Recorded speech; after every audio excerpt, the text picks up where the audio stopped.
acompanhar aqui as principais notícias da capital e do interior.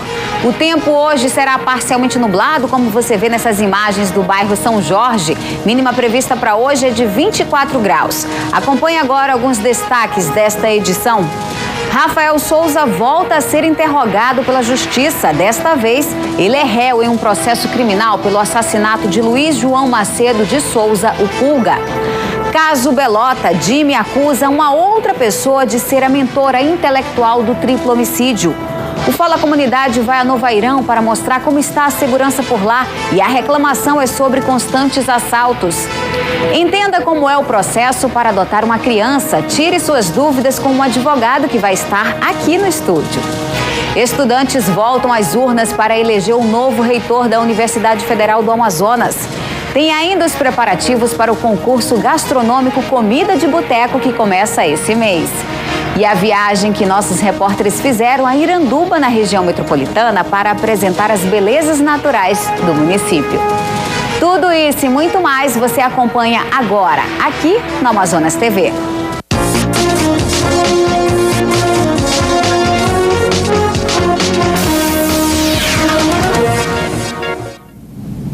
Rafael Souza, filho do ex-deputado Wallace Souza, é ouvido em audiência de instrução lá no Fórum Enoque Reis. Ele é acusado pelo assassinato de Luiz João Macedo de Souza, o Pulga. Vandré Fonseca está no fórum desde cedo e acompanha como é que está a movimentação por lá. Boa tarde, Vandré. Houve realmente esse interrogatório? Boa tarde, Liliane. Boa tarde a todos que acompanham o Amazonas TV. Esta é a fase de instrução do processo, ou seja, o momento em que as testemunhas são ouvidas. Ainda não é aquele momento em que os jurados decidem se os réus são culpados ou inocentes. Hoje pela manhã foi ouvida apenas uma testemunha de acusação, Ezequiel de Araújo Melo. Ele cumpre pena por tráfico de drogas. Depois disso, a audiência ela foi adiada por falta de testemunhas. Rafael Souza, o coronel da Polícia Militar Jair Martins e o policial militar Givanil de Freitas Santos são acusados de matar o Luiz Pulga. O Luiz Pulga teria se recusado a fazer um serviço encomendado por eles e ameaçado denunciar um esquema para matar a juíza Jaísa Frache. E por isso teria sido então o alvo do assassinato. A juíza que foi responsável pela Operação Centurião, uma operação que prendeu policiais acusados de extorquir dinheiro de traficantes. O Ezequiel, que estava sendo ouvido hoje pela manhã, confirmou este esquema de extorsão. A audiência foi adiada para o dia 22 de maio, porque os advogados de defesa insistem em que todas as testemunhas de acusação sejam ouvidas antes. E como todas essas testemunhas não compareceram hoje, a decisão da juíza Mirza Thelma, do Tribunal do Júri, foi adiar a sessão. E daqui a pouco nós voltaremos aqui ao Fórum Enoque Reis para falar de um outro julgamento, um caso que teve bastante repercussão em 2002, o massacre do Compage. Liliane. Obrigada, Vandré, pelas informações. E em um outro julgamento, muitas contradições. Foi assim a primeira audiência do caso Belota. 7 pessoas foram ouvidas nesta quarta-feira. Jimmy Queiroz, acusado de ser o mandante do crime, contradiz os depoimentos anteriores e acusa a esposa do avô dele de ser a mentora do triplo homicídio. O crime aconteceu em janeiro deste ano. O publicitário Jimmy Robert de Queiroz Brito, de 34 anos, é acusado de planejar e executar o assassinato do próprio pai, o aposentado Roberval Brito, de 63 anos, da tia dele, Maria Gracilene Belota, de 52 anos, que era funcionária da Sulframa, e da prima, a acadêmica de odontologia Gabriela Belota, de 26 anos. Pela manhã foram ouvidos o investigador Marcelo Saturnino e as empregadas domésticas que trabalhavam nas casas das vítimas. Jimmy foi o primeiro dos 3 acusados a ser ouvido. Ele negou ser o mentor dos assassinatos e acusou Olga Matos, esposa do avô dele, Benjamin Roberto, de ser a autora intelectual do triplo homicídio. A acusada estava na sessão, mas saiu sem comentar as acusações. O novo fato trazido por Jimmy contradiz os depoimentos anteriores dados por ele à polícia. Só reforça uma ideia de que talvez ele esteja aqui usando esse momento para uma espécie de vingança, algum sentimento negativo em relação a essa senhora aí, queira colocá-la também no meio do fogo cruzado. Claro que é cedo, a gente tem o dever de mandar apurar esse fato, mas a simples alegação dele não vai fazer com que nós já incluamos ela como uma das acusadas. Depois foi a vez do acusado Rodrigo Moraes Alves ser ouvido. Ele negou ter uma relação homoafetiva com Jimmy. Disse que eram apenas amigos e se conheciam há cerca de 6 meses. Rodrigo disse que Jimmy nunca citou o nome de Olga Matos. Segundo Rodrigo, o plano de assassinato teria sido totalmente planejado por Jimmy. Contrariando depoimentos anteriores, Rodrigo disse que foi ele quem matou Gracilene e Gabriela Belota. Ele negou ter estuprado a jovem, mas não soube explicar como o DNA dele foi encontrado no corpo da vítima. Bruno foi o último acusado a ser ouvido. Ele confessou a participação no crime, mas negou ter visto o Rodrigo abusar sexualmente de Gabriela. Disse ainda que Jimmy e Rodrigo mantinham uma relação homoafetiva explícita e que o crime foi motivado pela herança que Jimmy receberia. Segundo Bruno, ele ouviu uma conversa que envolvia o nome de Olga, mas quando questionado pelo promotor, confessou que disse isso amando de Jimmy. Para a juíza Mirza Thelma Cunha, o suposto envolvimento de Olga não vai interferir na decisão. Mas a priori nada, o processo vai agora com vistas ao Ministério Público, que vai analisar tudo. Se ele entender que há uma necessidade de um aditamento, ele fará isso, senão ele apresentará os memoriais. Agora o Fala Comunidade. Os municípios que se desenvolveram ganharam áreas de cidade urbana e também problemas comuns aos grandes centros. É o caso de Novo Airão. O crescimento de assaltos e a falta de policiamento preocupam os moradores. Viver nesse paraíso ecológico tem hoje o preço da insegurança. Segundo moradores da cidade de Novo Airão, a tranquilidade que o local demonstra é coisa do passado. Nós vivíamos em um verdadeiro paraíso, mas infelizmente agora estamos enfrentando o que as grandes cidades enfrentam. Esse é o benefício que a gente está tendo de morar na região metropolitana. É um benefício entre aspas, né? Nos últimos meses, uma grande onda de assaltos tem feito várias vítimas e o principal alvo tem sido os comerciantes. Sempre aquilo que os bandidos procuram é dinheiro. A gente tem medo, mas confiar em Deus, né? Para o delegado da cidade, a droga tem sido o principal agravante da insegurança. Nós temos um grande índice de roubo, um grande índice de furto, isso decorrente também, é claro, da situação do tráfico de droga que está crescente em todo o interior do estado do Amazonas, como Novo Airão. 2 crimes bárbaros assustaram os moradores nos últimos 45 dias. O caseiro desse sítio, de 72 anos de idade, foi encontrado morto com um facão cravado no peito e no último domingo, um hóspede dessa pousada foi morto na varanda do local com uma perfuração no pescoço. Os autores dos crimes ainda não foram presos. Em novembro do ano passado, 11 presos fugiram da delegacia do município após renderem a agente que fazia a guarnição. Hoje, as 2 celas da delegacia, que tem capacidade para 10 presos, abrigam 21 detentos. Entre eles, apenas 3 sentenciados. Os demais fazem parte da superlotação e aguardam por uma decisão da Justiça. Aqui, apenas 6 agentes de polícia são responsáveis por investigar toda demanda de crimes ocorrida no município. Essa questão, o governador já está tomando providência em relação do concurso público, tanto para a Polícia Civil como para a Polícia Militar, porque o efetivo nosso no interior ainda não é o suficiente para fazer o combate a essa questão que vem apresentando, nesse quadro que vem apresentando no município de Novo Airão. E já que estamos falando de segurança na capital e no interior do estado, nós do Amazonas TV e o G1 estamos promovendo a enquete para saber a sua opinião sobre a segurança. Então acesse lá a nossa página e vote.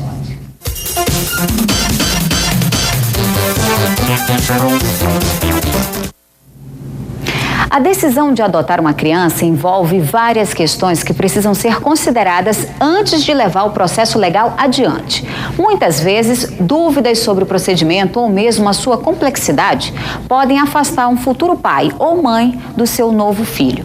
E para ajudar você, nós convidamos o advogado Marco Evangelista, que está aqui. Seja bem-vindo mais uma vez. Boa tarde.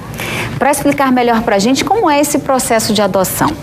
Eu queria que o senhor já começasse explicando para as pessoas o que a jurisprudência diz a respeito da adoção. O que é a adoção? O que é a adoção? Olha, a adoção é um processo de dar filhos a quem não tem e dar pais novos a quem não tem mais os seus pais biológicos ou por qualquer motivo estão afastados.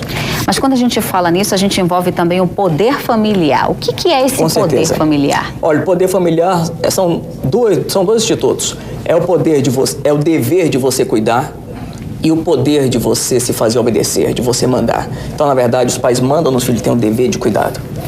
E os pais adotivos, por extensão, quando adotam, eles também têm esse poder familiar? Olha, a adoção no Brasil, desde 2003, com o Código Novo, ela totalmente extingue a relação da antiga família com o adotado. Pra você ter uma ideia, Liliane, é a única ligação que tem do adotado com a família antiga é o seguinte, é não poder casar com o irmão biológico, com ascendente biológico só. Fora isso, o registro é mudado, o nome é mudado, até o prenome pode ser mudado. Passa a ser uma nova pessoa. Com certeza é um novo parto. Quem pode adotar? No Brasil, você pode adotar ou sendo uma pessoa, um adotante ou dois. Essas duas pessoas podem adotar desde que sejam ou casadas ou tenham uma união estável. A lei exige apenas que tenha 18 anos no mínimo para adotar e 16 anos entre o adotante e o adotado.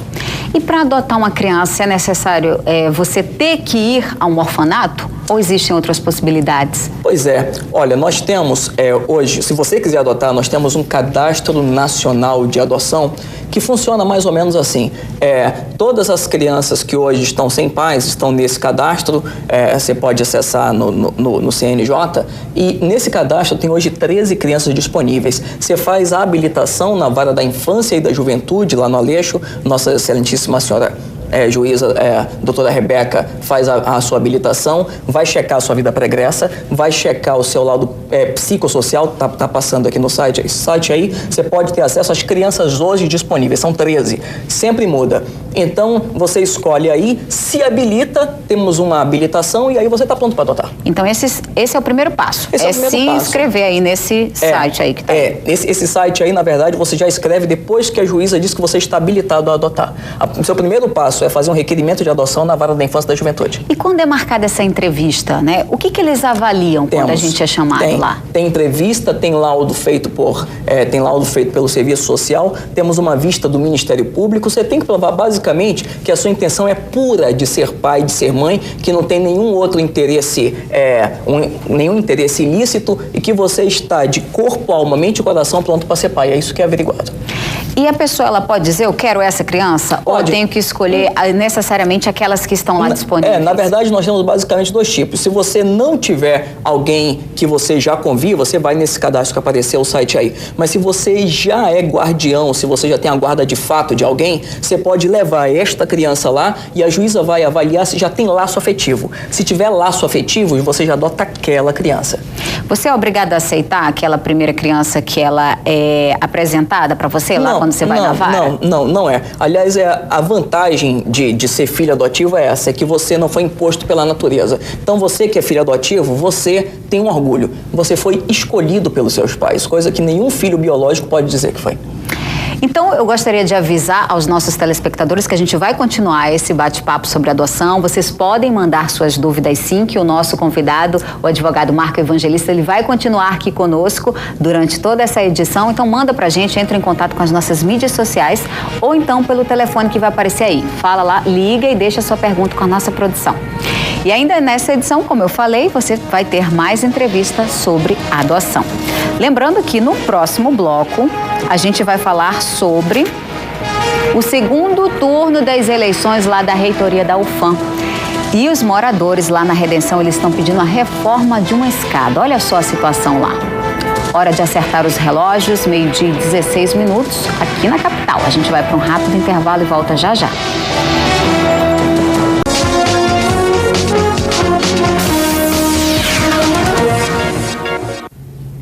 Uma pessoa foi presa suspeita de assaltar um ônibus da linha 678 na noite desta quarta-feira. O crime ocorreu quando o veículo circulava em frente ao SESI, lá na Zona Leste. De acordo com a polícia, os passageiros alertaram os policiais sobre a ação dos criminosos que haviam acabado de descer do ônibus. Após perseguição, um rapaz de 19 anos acabou preso com um revólver calibre 38 e 4 munições. O suspeito foi levado para o 9º Distrito Integrado de Polícia e encaminhado para a cadeia pública Raimundo Vidal Pessoa. Outros 2 criminosos conseguiram fugir.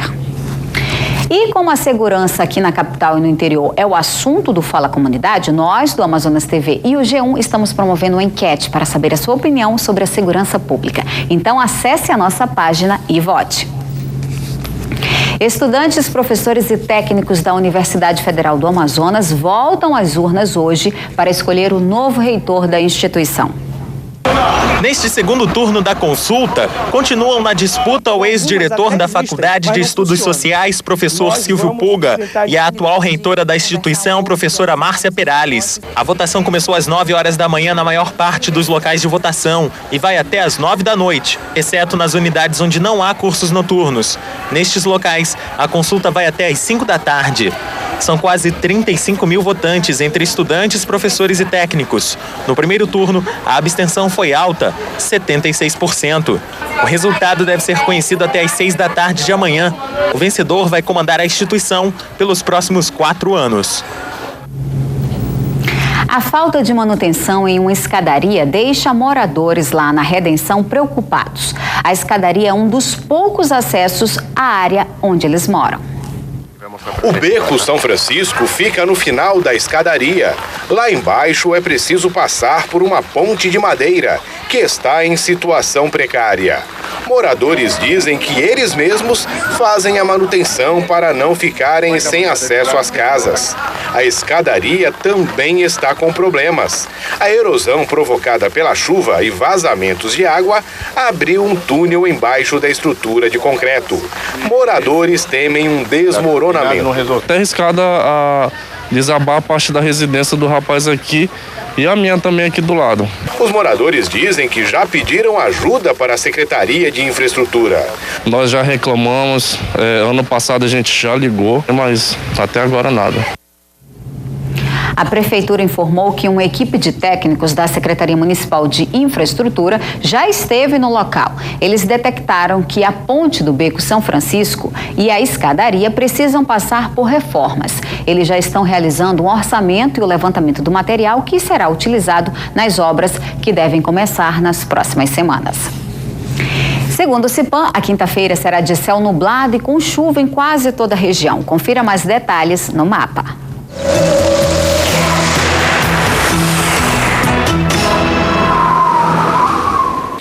A previsão para esta quinta-feira é de céu claro no Amapá e no Pará. No sul do Amazonas, no Acre e em Rondônia, tempo nublado. À tarde, a nebulosidade deve aumentar em toda a região norte e pode chover forte em todo o centro e sudeste do Amazonas, sul do Acre e em Rondônia. Confira as temperaturas. Mínima de 23 em Macapá e em Porto Velho. Máxima de 30 em Rio Branco e de 34 em Boa Vista. Vamos falar agora de Copa TV Amazonas de futsal. Muitas equipes vêm de longe para disputar essa competição. Ontem foi a vez do Urucurituba estrear na competição. O município de Urucurituba fica a 275 quilômetros de Manaus. Para chegar até a capital, a viagem é longa. Pegamos uma lancha, né? De Urucurituba até Taquatiara, de Taquatiara a Manaus pegamos o carro. E a viagem foi boa, tranquila, tá? E todos os urucuritubenses fiquem tranquilos, nós tivemos uma viagem tranquila, tá? E esperamos nos dar bem aqui na Copa do Amazonas de Futsal, tá? E se Deus quiser a gente vai sair com uma vitória. Logo no início da partida, a equipe do interior mostrou um melhor entrosamento. Eric abriu o placar. Daí pra frente o domínio foi total. Mais 4 gols. Destaque para este chute de longe, que saiu de dentro da pequena área. Eu já tinha feito um gol de tão longe? Em pelada, brincando com os amigos já, mas assim, jogo valendo mesmo, acho que não. Agora me diz uma coisa, foi consciente mesmo ou foi naquele chutão do abafa? Não, foi consciente mesmo, eu vi o goleiro adiantado e tentei. Quando tentei a sorte, entrou, graças a Deus, né? Só acerta quem tenta. É, isso aí, garoto.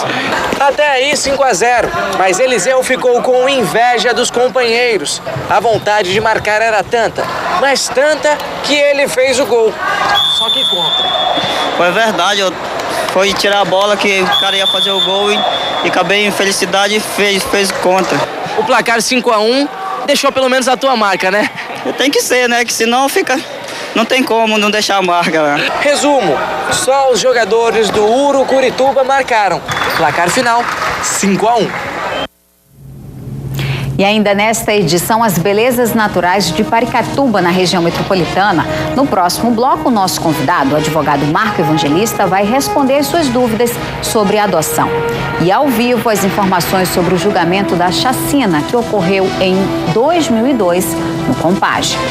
Agora aqui na capital, 12h25. Não saia daí que o intervalo é rapidinho e eu volto já.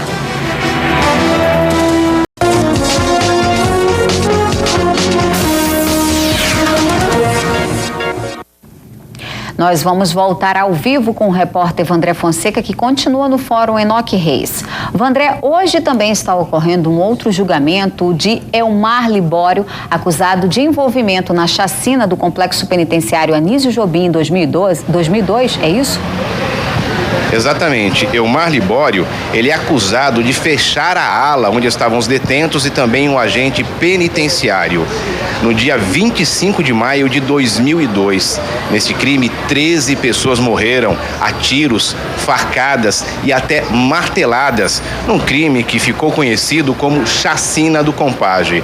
Outros 3 envolvidos neste crime foram julgados e condenados em 2011. Cada um deles pegou uma pena de mais de 100 anos de cadeia. Mas o julgamento de Elmar, que estava marcado para acontecer em agosto do ano passado, foi adiado, porque o defensor público que estava no caso alegou suspeição. Agora, a defesa afirma que Elmar é inocente, que nem estava lá na ala onde aconteceu o crime. Mas o Ministério Público quer que ele seja condenado a uma pena de 120 anos de prisão. E para isto, está usando uma testemunha, uma gravação de uma testemunha feita no julgamento de 2011. Uma testemunha que, algum tempo depois, acabou assassinada. Neste depoimento gravado, essa testemunha conta como funcionava o esquema lá no Compage, o esquema dos xerifes, e também denuncia os supostos envolvidos no crime. Liliane. Obrigada, Vandré. Só este ano, 3 adutoras romperam e causaram estragos e prejuízos para a população aqui em Manaus. Por isso, a empresa Manaus Ambiental fez hoje um trabalho preventivo na Rua das Flores, lá na Compensa, onde 2 rompimentos ocorreram. Fernando ainda tem trauma do susto. Por que não fica traumatizado? Com 2, a primeira, a segunda. Foi aqui na Rua das Flores, no bairro Compensa, na zona oeste de Manaus, que 2 adutoras romperam. Tubulação recente de apenas 4 anos de uso e que deveria durar 50 anos. Para verificar as condições das adutoras, hoje a Manaus Ambiental realizou uma ação preventiva. Foi alugado este robô com uma câmera instalada para verificar possíveis danos na tubulação. Marcando alguns pontos da tubulação que vão ser analisados pelo filme de uma forma mais minuciosa. A gente faz a primeira filmagem, depois volta e para nesses pontos. Vamos analisar isso aqui com calma. É isso que é feito, para fazer apenas para marcar a posição daquele ponto que a gente quer analisar com calma. O equipamento veio do Rio de Janeiro. Foi feito um buraco na rua e o abastecimento de água foi interrompido. A Rua das Flores foi novamente interditada para que pudesse ser feito este trabalho. A análise começou ainda de madrugada e não deve parar. A intenção é monitorar outras adutoras na cidade de Manaus. A comunidade aprovou a ação. É uma boa iniciativa, pelo menos eles estão trabalhando, estão averiguando, estão vendo o que pode fazer, mas a gente fica na dúvida. E a gente continua a falar sobre adoção com o advogado Marco Evangelista. Já temos várias perguntas aqui de telespectadores. Eu vou logo com uma aqui. Como é que a lei está vendo a adoção entre casais homossexuais? A adoção de pares homoafetivos, a lei não permite, mas a jurisprudência, a julgar de acordo com o sentimento do par homoafetivo, se julgar que tem ali aptidão para adotar, está conferindo a adoção, inclusive aqui em Manaus. E no caso da adoção, tem gente perguntando aqui, só a mãe, só a mulher que adota, ela tem direito à licença maternidade ou o pai também pode ter? A mãe, ela tem direito seguinte, até 4 anos de idade, 120 dias de licença, de 4 a 8 anos, 60 dias, até 1 ano, 120 dias, de 1 ano a 4, 60 e de 4 a 8, 30 dias, e o homem 5 dias. Discriminação, né? Aqui é uma telespectadora, ela é separada, tem uma filha, mas a filha só recebe pensão e ela já está com um novo companheiro, mas ela quer saber se esse novo companheiro ele pode registrar a filha. Pode. Existe um tipo de adoção chamada adoção unilateral, que é justamente quando alguém adota o filho do cônjuge novo ou do companheiro novo. Há essa possibilidade, sim. Agora, detalhe, o pai biológico, ele tem que concordar, porque para você adotar tem que fazer a destituição do poder familiar dos pais originais. Uma telespectadora em Petrópolis, ela quer saber que ela cria um sobrinho desde pequeno, mas o pai pegou de volta agora, após 8 anos. Ela quer saber se ela pode adotar essa criança. Essa pergunta é boa por um detalhe muito comum. As pessoas desconhecem que existe o judiciário para regularizar a situação de fato. E aí, quando se faz a coisa ao alvedrio da lei, acontece isso que aconteceu aí. Então, meu amigo, se você tem a guarda de alguém, regularize hoje. Se você quer adotar alguém, vá lá na vara da infância e da juventude. Se você levar a criança na hora, já não vai passar pelo cadastro, já não vai fazer todo esse procedimento complexo. É tudo mais simples. Então, faça sempre a coisa dentro da lei. Nesse caso, muito provavelmente, ela pode perder essa guarda.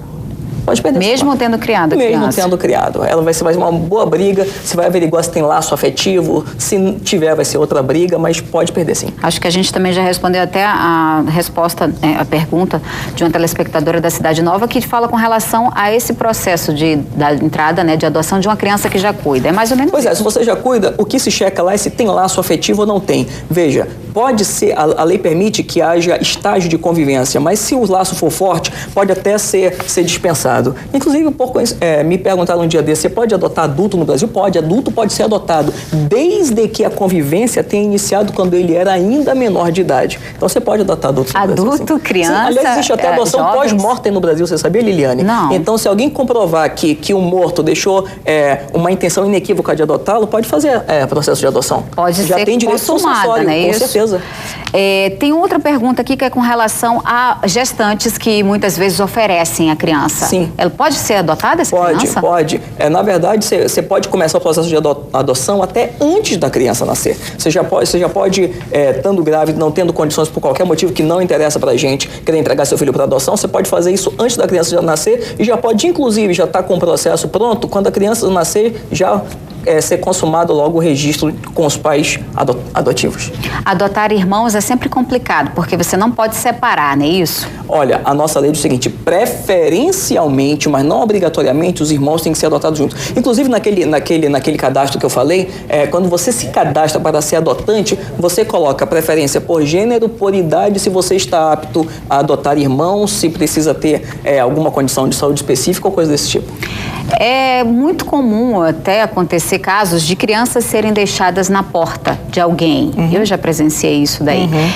É possível adotar essa criança? É possível, sim. É possível, sim. Se vai averiguar se essa criança que foi deixada ali é um exposto. Exposto é um nome feio que a lei dá para o abandonado. Chama-se exposto. Então, se ela for um exposto e não tiver ninguém que lhe queira, que lhe reivindique, então será entregue para adoção para quem lhe encontrou.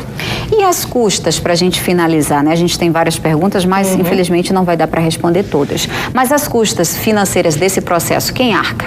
Não, pois é.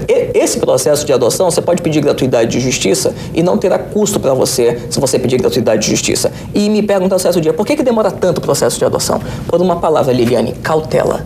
Cautela. Veja, adoção é irrevogável. Até 2003, você podia revogar a adoção, você podia devolver.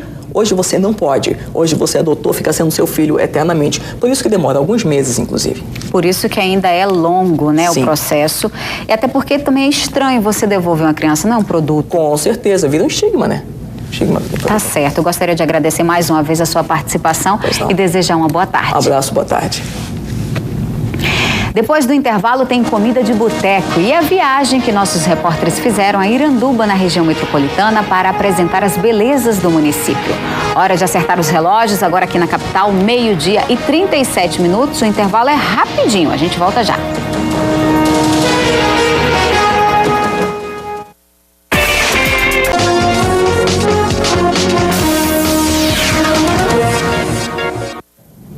E a disputa do concurso Comida de Boteco é nesse mês. O concurso gastronômico, que vai eleger o melhor petisco de Manaus, vai movimentar os bares da capital pelos próximos dias.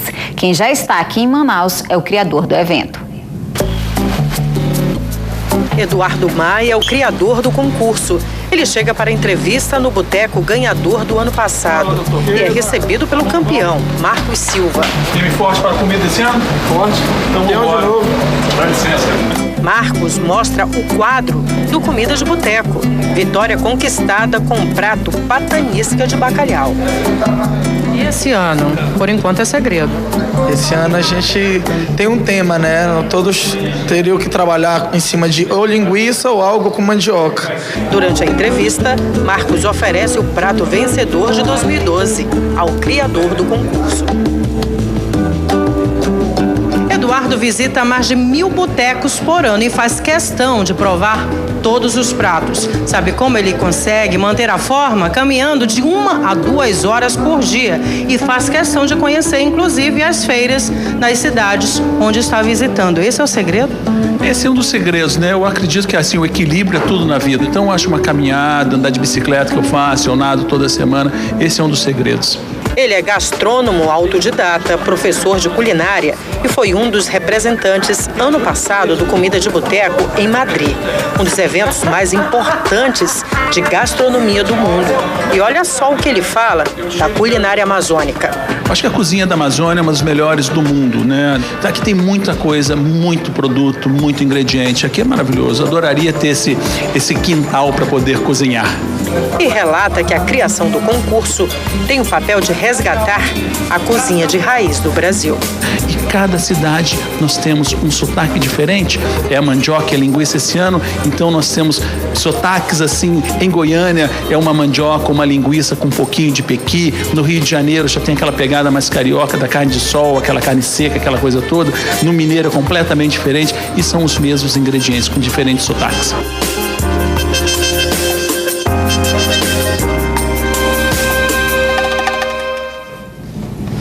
Durante 3 dias, você vai acompanhar aqui no Amazonas TV reportagens feitas em Iranduba, na região metropolitana, onde os nossos repórteres vão mostrar as belezas e o potencial turístico do município.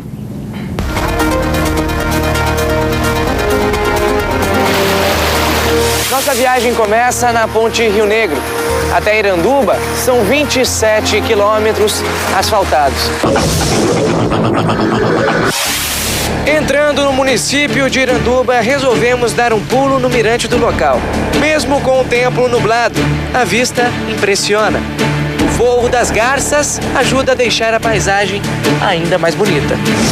O tempo é curto e é hora de voltar para a estrada e seguir até o nosso primeiro roteiro oficial. A placa indica Vila de Paricatuba. Seguindo pela M070, é só entrar à direita. Paricatuba tem em média 1.500 habitantes, uma comunidade tranquila, marcada por muita história. Mas primeiro, vamos à praia. Sim, a vila é banhada por uma praia de rio, que com investimento e estrutura tem um enorme potencial turístico. Daniel é um dos encarregados para mapear a área e os pontos turísticos. A parceria com a Secretaria de Turismo de Iranduba tem como objetivo principal traçar um plano de ação para, assim, desenvolver o turismo na região. Existem potencialidades muito boas voltadas à questão do turismo cultural, né? Nós temos artesanatos fortíssimos aqui no município, nós podemos usar também quanto à questão dos atrativos naturais, então passeios em florestas, a parte de balneário funciona muito bem, né? Como você bem falou, tem cachoeira, tem praia. Então tudo isso é uma potencialidade que está totalmente disponível e acessível à população de Manaus, que a gente precisa trabalhar para oferecer isso com a melhor qualidade possível. Uma pequena vila, muitas histórias, mas a viagem continua.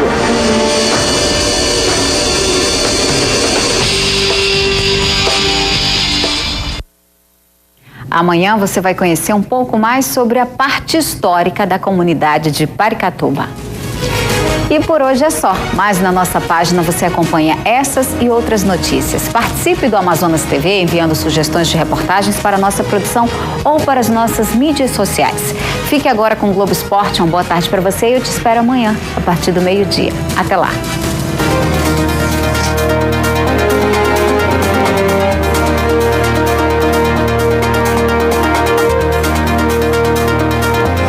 Flor do Caribe, hoje depois de Malhação.